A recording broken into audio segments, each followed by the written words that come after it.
Terima kasih Anda masih bersama kami. Pemirsa, jelang pelaksanaan pemilu pada 14 Februari 2024, Disdukcapil Kota Palembang menggencarkan perekaman KTP elektronik dengan melakukan jemput bola ke 50 sekolah dengan target siswa yang akan memasuki usia 17 tahun. Jelang pelaksanaan pemilu pada 14 Februari mendatang, Disdukcapil mulai menggencarkan perekaman KTP elektronik. Jemput bola bagi pemilih pemula di sejumlah SMU SMK di Kota Palembang.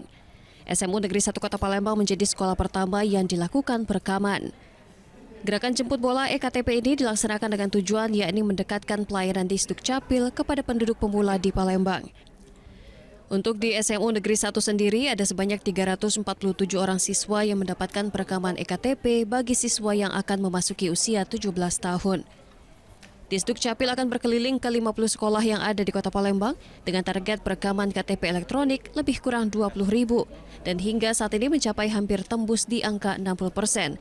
Dan bagi pemilih pemula yang akan melakukan perekaman eKTP, syaratnya hanya dengan membawa kartu keluarga. Kalau untuk pemilu memang kalau dikaitkan bisa, tapi tidak secara langsung ya, karena memang sebenarnya kita menyiapkan administrasi kependudukannya. KTP elektronik sampai saat ini katakan untuk salah satu syarat. Jadi kita selain kita melakukan go to school ke sekolah, mengunjungi sekolah-sekolah, kita juga mengunjungi kecamatan-kecamatan. Sebelum pelaksanaan perekaman, para siswa telah diberikan sosialisasi terlebih dahulu. Dan gerakan jemput bola untuk perekaman eKTP ini dinilai sangat membantu para siswa agar mendapatkan KTP saat usianya tepat di 17 tahun. Dari Palembang, Erwin Setiawan, iNews melaporkan.